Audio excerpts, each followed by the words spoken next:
Okay, so today we're going to talk about imaginary numbers, and really what imaginary numbers are. Imaginary numbers are square roots that have a negative in the square root, meaning you can't really take the square root of a negative number. So if you did 4, made it negative, and you tried to take the square root, they'd say it's an invalid input because there is no two numbers that multiply together to give you -4 that are exactly the same. So, because of this, what we do is we really break this up into two things. We break this up into the square root of 4 and the square root of -1. We know what the square root of the square root of 4 is. That's 2. And the square root of -1 we just call I. So if we wanted to answer this full question, we would write this answer as 3 plus 2I. Now you might ask yourselves, can we add these two things together? And the answer is no. The reason we can't add 3 and 2I together is they're not like terms. This is a variable and this doesn't. So you want to treat I like it's a variable because it is a number, we just don't know what the number is. Okay.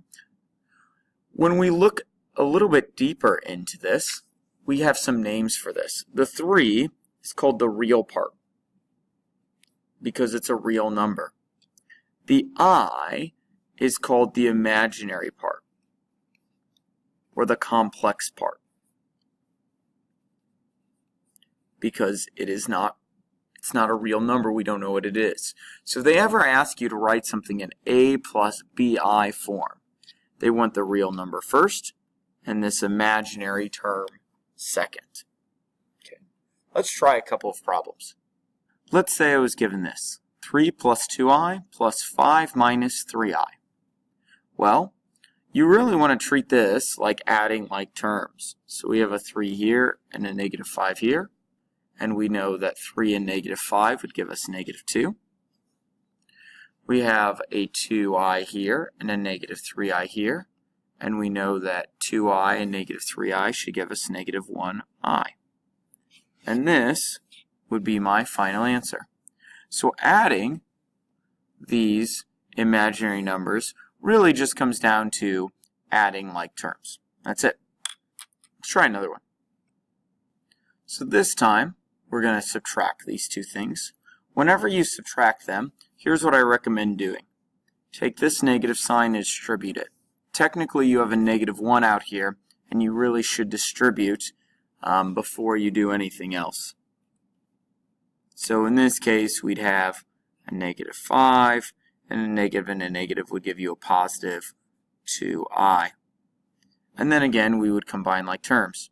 So I have a 2 and a -5, that would end up giving me -3. And I have a -5i and a 2i, which again would give me a -3i. And that would be our final answer.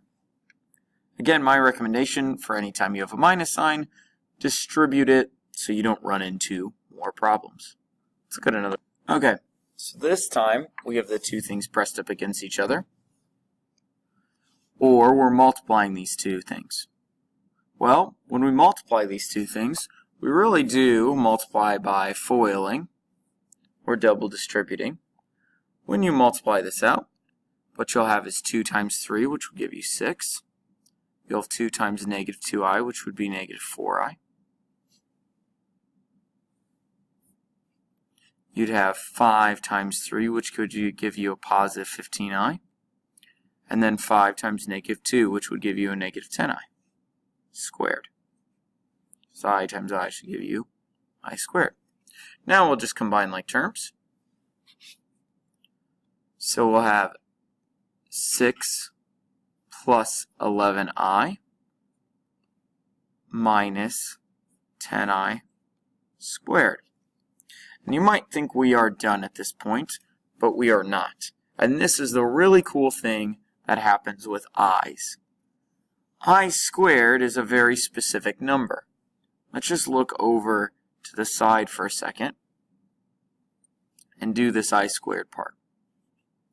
So if we think about what I squared would be, I squared would be the square root of -1 squared, because that's what I is. Well, if you think about what the square root of -1 squared is, well, a squared and a square root, they cancel. So that would just leave us that I squared is equal to -1.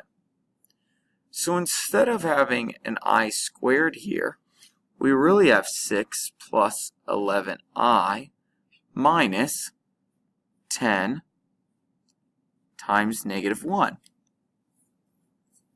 Because as soon as I get an I squared is actually -1. That's why we keep these i's around, because if we can ever square them, we get them back to whole numbers. Well, if you do that, -10 times -1 gives me a positive 10, so I'll have 6 plus 11I plus 10, and then this would give me 16 plus 11I, and that would be my final answer.